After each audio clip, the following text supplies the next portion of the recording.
suñu famille bu Abdoulaye Ba. di leen jaale en tout cas di ko jaale toute la communauté estudiantine. merci beaucoup Mame Moussa Sarr nga nekk étudiant troisième année fac science bokk aussi ci amicale bu fac science la première question démb tout au long de la journée gis nañu ay images yoo xam ni doy na waar ñaawlu nañu ko bu baax a baax diggante yéen ak force de l'ordre alors comment vous avez vécu la journée d'hier nan ngeen ko dundee ci biir campus bi. voilà merci beaucoup en tout cas journée démb bi moom c'était vraiment en tout cas catastrophique si on parle de l'université en 2026. Oui. Surtout sous la magistère de Bassirou Diomaye Faye ou Ousmane Sonko. Parce que étudiants méritent wu lii actuellement sincèrement. Parce que boo seetloo en tout cas leur accès en tout cas au pouvoir c'est presque à 80% lutté par les étudiants te étudiant bi démb li mu doon laaj te démb c'est une journée particulière il faut qu'on mette l'opinion nationale en tout cas à la même longueur d'information que étudiants yi xëyuñ def face aux forces de l'ordre. Si parce que le matin ñun bi ñu def suñu émission matinale on a annoncé que dinañ ubbiwaat resto yi. Ndéné Mbodj def na communiqué et cetera. exactement lan moo dégénéré. étudiants yi bi ñu xëyee man personnellement j'étais à la faculté pour faire des activités pédagogiques. Par la suite vers 10 heures 9 heures vers 10 heures ci la fourgon blindé yi dugg biir université il y avait pas de manifestation je répète et j'insiste hier donc ce qui s'est passé c'est à la responsabilité du gouvernement. maanaam amul woon benn manifestation ci xëy bi à moins que étudiants yi bu ñu xëyee lendemain bi wax nañ dañuy suspendre manifestation suba parce que dafa am suñu mbokk étudiant bu ñuy wax Tunkara bu ñàkkoon bakkanam le 9 février dernier. journée noire bi ngeen décrété. exactement comme ça ñun on ne se permet pas d'aller en manifestation. dañuy xaar ba mardi à 10 heures on va convoquer en tout cas un assemblée générale. si loolu lañ convoqué n'est-ce pas moom la ñu yoroon. ñëpp yoon nañ ko. léegi nag lan moo waral policiers yi xëy. franchir en tout cas le campus social en tout cas persécuter les étudiants jusqu'à avoir des morts et des blessés graves on ne sait pas. Et des arrestations aussi. Des arrestations arbitraires plus de 100 étudiants sont maintenant entre les mains des policiers.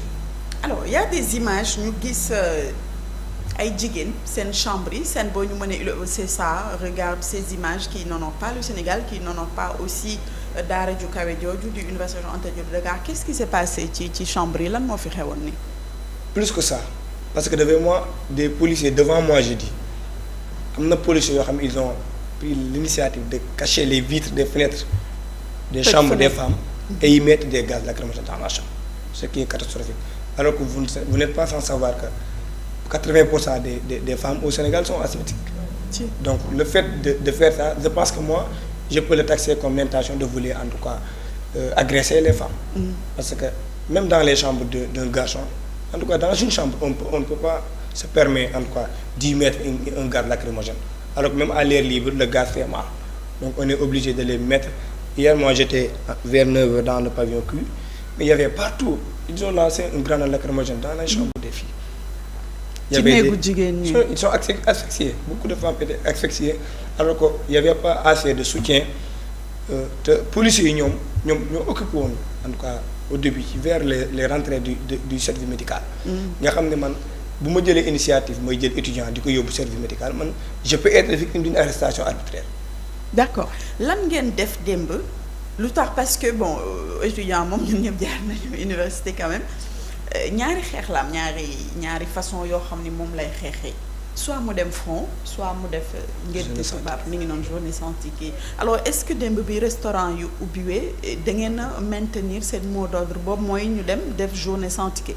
Oui bien sûr parce que tamit même état bi wala même le directeur du COUD pour parler de l'état moom il savait que étudiants yi ils sont dans un mouvement de grève te grève mënoo ko décréter nga def benn mot d'ordre amul négociation amul résolution de ce problème initial yow nga retirer donc loolu day mel ni tu moques en tout cas de l'autorité ñun étudiants yi bi ñu décréter cette année-ci malgré que je suis parmi les représentants des étudiants de la faculté mais je ne suis pas en amical en fonction l'année passée que j'étais en amical en fonction amical bi ñu décréter ils ont dit que li ñuy laaj nii lañ ko mën a laaj te étudiants yi tu l'as si bien dit ñun deux voies lañ am pour revendiquer soit on se met en front pour bloquer la circulation l'avenue Cheikh Anta Diop mais il faut qu'on rappelle qu'on n'a pas aucune intention de blesser des policiers ou bien de cacher, ou bien de gaspiller, non plus de faire rien de mal.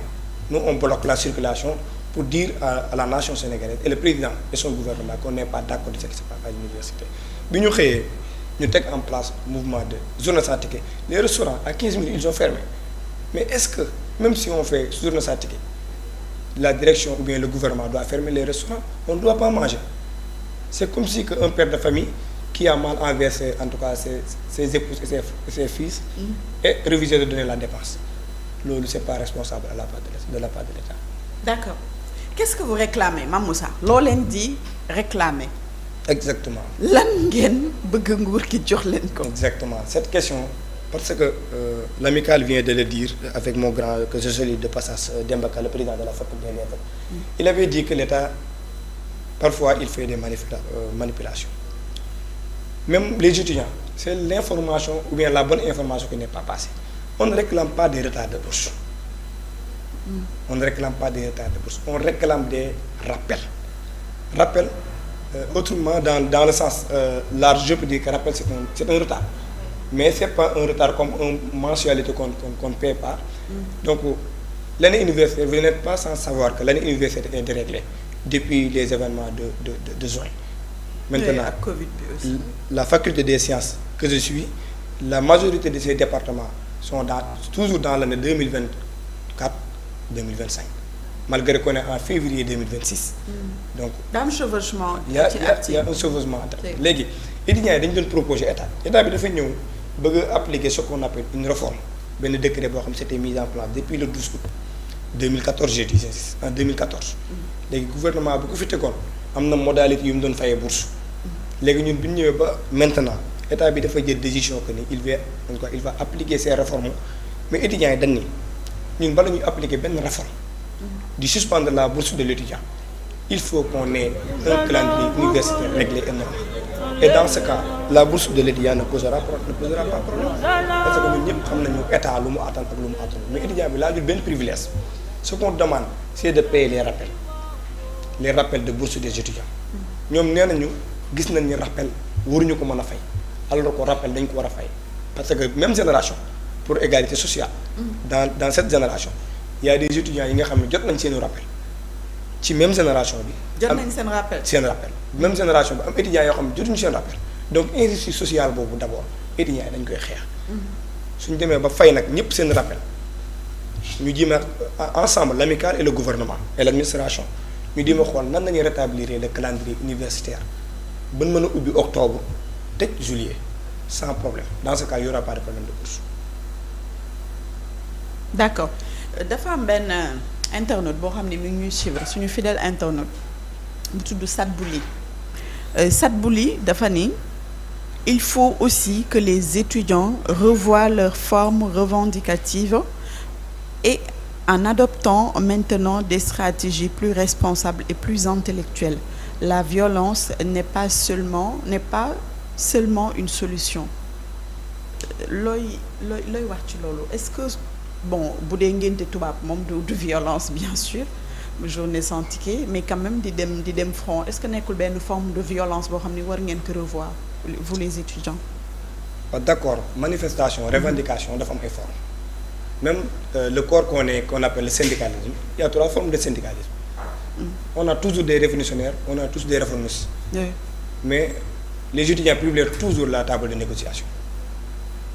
L'amicale en place, je suis à l'opposition cette année-ci. Ils vont jusqu'à Ndiaganiao pour parler avec le père de la nation, son papa. C'est les khalifes généraux. Donc vous savez que les étudiants priment d'abord la table de négociation. Mais on a deux formes de manifestation qui sont légales, qui sont autorisées aussi. Oui. Journée sans ticket, je pense que c'est pas violence. Si. Le fait de décréter une journée, mais l'actuel gouvernement va pousser cette initiative comme une initiative de violence. Parce que quand le ministre à l'Assemblée nationale il était sorti publiquement en disant qu'on ne va pas accepter. Et si l'État refuse, il va mettre normalement les forces de l'ordre. Alors que les forces de l'ordre n'ont pas leur place. En tout cas, ils n'ont pas leur place au sein du campus social. Loolu dañ ciy interpeller le gouvernement, l'État, le président de la République, le premier ministre et le recteur. Alioune Badara Kandji nañu bàyyi policiers yi ñuy dugal biir université et c'est très dangereux te démb gis ngeen ni conséquence benn ñëw na yéen vous voyez la mort non y avait des blessés plus graves. am na benn pavillon boo xam ne benn chambre mi ngi doon lakk ci kaw xaw ma troisième étage xaw ma di lakk-lakk bu metti. c'était pavillon F. parce que ñoom ñoo dugal seen gaz lacrymogène tiré si biir chambre bi alors que étudiants yi ils sont fermés imaginez gaz lacrymogène à l'air ça fait mal nga dugal ko ci biir chambre. te fekk ñoom dañu tëjoon chambre bi. donc gouvernement bu fekkee ne. regarde les images sont là et xoolal ñi essaye di tëb ci fenêtre bi ah là là regarde l'autre là borom t-shirt bu gris bi même des étudiants fracturés là. oh là là regarde xoolal fu mu tëbee oh là là quand même ah mais j'espère que ñi seen gaañu yi méttiwul trop ah fi ñu tëbee sori na. éventuel front wala lan moo tax ñoom lan moo andi seen dugg ci biir l'enceinte de l'ICAD te yéen da ngeen ne defoo leen manifestation kon lu tax ñoom ñu dugg ci biir. en fait loolu laa mujjee wax. moo tax ma ne la ñun li ñu def comme non violence. muy journée sans ticket bi nga xam ne c'est une mode de revendication. état bi moom moo ko def maanaam une revendication violente. parce que moom moo obligé les forces de l'ordre de franchir l'université le campus social pour empêcher les étudiants de faire les journées sans ticket parce que démb amul manifestation réew mi yëpp xam nañu démb amul manifestation. kon bu ñu jotee ordre dugg biir campus social donc peut-être kon c'est l'autorité qui a donné l'ordre de franchir l'université kon ñun ni am yëpp dañuy jàpp ne ñoom ils ont reçu des ordres malgré que policiers yi ils ont fait des actes de banditisme parce que ils ont agressé les étudiants. am na étudiants yu ñu jàpp moi j'ai les images toutes les images je les ai ici. jàpp ay étudiants di leen dóor jàpp étudiant di ko mbëkk ak casque. ak ñaari policiers yi jàpp étudiant nga jël grenade lacrymogène direct dóor si bopp étudiant. c'est grave image yi mi ngi yéen mi ngeen mën sama téléphone. dugg si biir néeg jël seen barrage yi nga xam ne dañu leen ko jox bouclier pour barrage ñu koy dóor si bopp étudiant yi jël moto étudiant yi di ko taal. di ko yàqte di toj ci moto étudiant yi devant les images. dugg ci biir néeg yi dajji chambre yi loolu agression la n'est-ce pas. dajji chambre étudiant yi dóor étudiant yi jàpp ñenn ñu yóbbu sàcc matériel étudiant yi. c'est ce qui s'est passé à l'université hier donc c'est une agression. de la part de qui? De l'autorité je pourrais dire. D'accord. Qu'est-ce que vous attendez maintenant de l'État lan ngeen di xaar ci État est-ce que bu ñu leen woowee autour d'une table bon di ngeen nangu li nga xam ne moom lañ leen di proposer comment faire pour que jàmm mën a dellu si waat. toujours je le répète toujours on prime la négociation. ñun négociation lañ gën a bëgg. parce que xam na ni surtout nous les représentants. moi non seulement mon institut de représentant d'étudiants à l'AFSC je suis président des amicales et des étudiants qui viennent de Taïf dans toutes les différentes universités du Sénégal. 3 jours yi nga xam ne on a fermé les universités avec nos moyens dañuy essayer di appuyer les étudiants à préparer Saint-Louis de notre seen restaurant.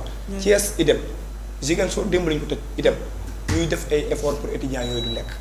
kon maanaam ñun jàmm rek lañ bëgg te nous sommes des étudiants aussi. jàng lañ bëgg man je viens de Taïf. je viens de Guerlesek un village. très loin à 50 kilomètres de Touba. damay ñëw uniquement ngir jàng. donc suñu amul jàmm kon xam na ni étudiant ñàkk jàmm arrangé wu mais état bi gouvernement la day nay di jaboot maanaam dañuy yilif ñun ñëpp te le ministre de l'intérieur Bamba Cissé il se permettait à l'Assemblée nationale mu taxaw mu ni dafa wax policiers yi moyen d'arme en feu il y aura pas de mort loo xool donc maintenant il y a mort Bamba Cissé na xam ne il y a mort te mort bi policiers yi ñoo ko def loolu amul luñ ci werante ñun étudiant dee na ci loxo policier la deewee étudiant blessé na gravement te ci loxo policier yi la blessé gravement arrêté nañ plus de 100 étudiants te ci loxo policier yi la ñu arrêté et ce que je considère manifestement illégal. Sarr beneen bi aussi Fama nga baal ma am na ñuy wax ni daa am ñu nekk seen ginnaaw di leen manipuler est-ce que yooyu tam mën nañ ko jàpp. mais loolu étudiants yi yëpp ak réew mi yëpp dégg nañu Ousmane Sonko wax ko. moi je suis en tout cas paradoxalement je suis un militant de Pastef.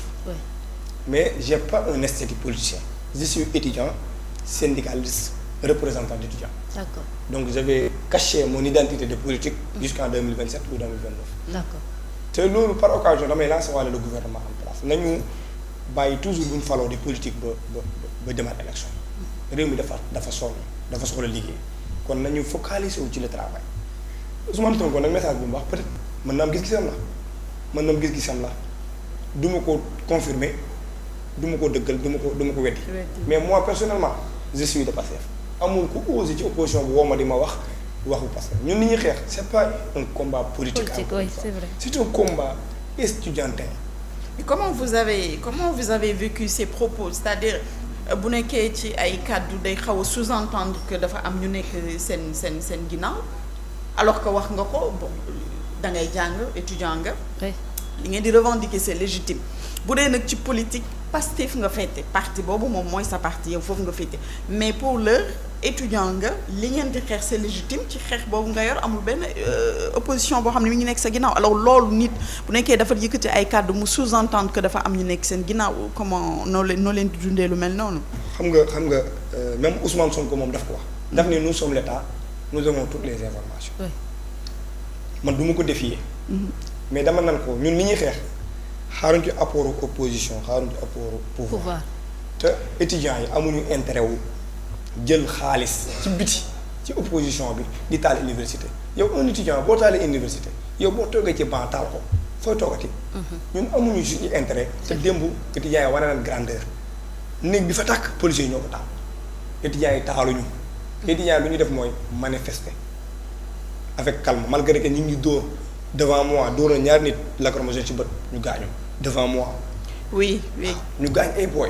on a vu benn étudiant ñu utiliser benn arme bu dul xeer pierre la ñu utiliser ñoom. si sànni xeer. donc on avait un barrage entre nous et les policiers on était plus de 200 sur le terrain plus de 300. lan moo tere ñu jéggi barrière dem def ak les policiers corps à corps malgré que dina am ay blessés étudiants. mais dina am policiers yu booy gaañ. defuñu ko parce que ñun bëgguñu gaañ policier encore une fois bëgguñoo yàq université bëgguñoo dañuy revendiquer loolu légitime acte de revendication boobu lañ am léegi nag moom moo ko gisee noonu peut-être que ni ay politicien la mën na am ni day alerter mën na am ni day nappaate mën na am ni loolu duma ci confronter mais en tout cas ñun man personnellement ak ñi ma xam amul benn politicien bu leen woo te aussi ils ont fermé les universités les restaurants des universités 3 jours hier c'était le 4e jour. léegi nag képp ku nekk ci réew mi am nga droit jël xaalis may étudiant bi mu lekk sinon buñ si amul droit ñu wax ñu ko nit ñi ñu lekkul amuñu droit ku ñu jox ñu lekk. ndax ñoom état bi ñoo ñu war a jox ñu lekk joxuñu ñu lekk. kon man su ma nekkoon un bon volonté ci réew mi nekkuma étudiant suñ fermé université yi damay jël samay propres moyens ma may ko étudiants yi ngeen ñu lekk. D'accord maintenant la situation bi nga xamante ni moom moo fa nekk actuellement j'ai lu le communiqué tantôt que tëj nañ campus social bi jusqu'à nouvel ordre est-ce que c'est une décision qui vous arrange? C'est une décision qui n'arrange ni le gouvernement ni les étudiants. parce que dañoo nekk ci retard li ñuy xeex conséquence la. cause bi mooy lan retard université. maintenant ils sont en train d'approfondir la cause donc les conséquences seront immésurables. Oui. comme dañoo amoon retard au calendrier ba mu am chauffement des jeunes mu andi problème bourse ñu yokk retard université bi donc les effets vont augmenter te bu ñu yokkeewee demain y aura des étudiants encore sur le terrain pour revendiquer ce qu'on est en train de revendiquer te état bi dina wàccewaat les policiers aux universités donc on suppose que y aura ces mêmes droits. Oui. Léegi il y a Pascal Wali qui demande cette question pour laaj ko Mame Moussa Sarr. Oui, bien sûr. ndax pare nga si. Ce micro, c'est bon. Si tu es prêt à vivre ces situations jusqu'en 2050 c'est Pascal Ndour qui demande la question. mu ne ndax situation bu mel nii yéen a ngi pare pour dundaat ko ci 2050 ndax mën nañ gis jàpp ni yéen a voteel ñi nga xam ne ñoo nekk ci réew bi am ngeen. benn participation c'est-à-dire c'est une question. Oui. c'est-à-dire mën nañ ko jàpp au sens.